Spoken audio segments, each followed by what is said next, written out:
Good afternoon, my compatriots in the Philippines and the world. Today is a sacred prophetic day, June 22, 2026. I am here in the Department of Environment and Natural Resources main office because of a message from the Blessed Mother, the interfaith Blessed Mother of the Philippine Department of Environment and Natural Resources. Our Blessed Mother told me, you have to go to the DNR main office so you can offer the prayer I am telling you to say. So now, Blessed Mother, I am here in this humble sacred space dedicated to you, especially with the Holy Mass here in the charismatic community. Blessed Mother praises our Jesus Christ crucified sacrifice. Blessed Mother, I am here. True to what you told me last night, I am here. Rain or shine, I must come. This is what you told me to pray.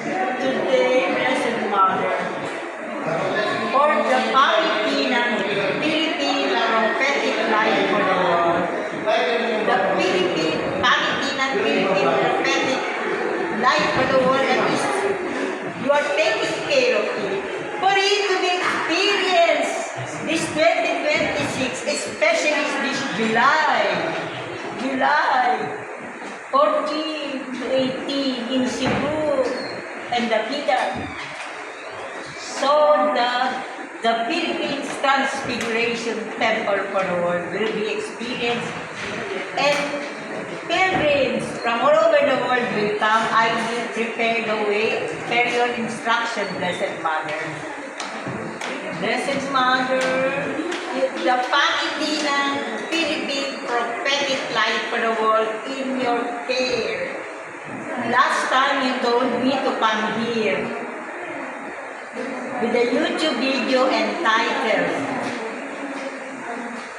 The Blessed Mother Thanksgiving to Secretary Juan Miguel Cuna. And now I am here. And you know, Blessed Mother, St. Joseph, I ask, give me the sign. Jeffrey Reyes Manahan, who is now taking the video, he was also the one who did my video on June 10, 2026, anniversary of the Department of Environment and Natural Resources. You told me, Blessed Mother, that if I will offer this prayer, the Philippines will be spared from the big one, from disasters, so that the power, the Almighty God, so that the pilgrims will really realize that the Philippines is a sacred prophetic destination. Because you told me, so that the Philippines Transfiguration Temple for the world will be realized. They will realize that the power of God will envelop, will embrace, so that people will believe when the Philippines will be spared. And also, above all, this YouTube video, you told me to entitle Philippines-America Spiritual Relations, because the same days of the child Jesus, who gave me the interfaith Blessed Mother, Virgin of the Globe, Virgin most powerful, the model, you as the Pangitinan, Pilgrimage Mother of the Department of Environment and Natural Resources, is based on the Virgin gift to me by St. Teresa of the Child Jesus in Pennsylvania, United States of America.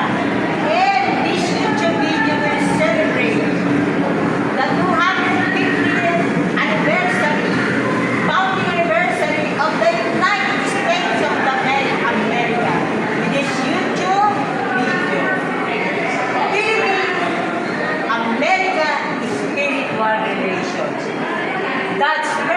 God be blessed and be praised. Thanks. Amen.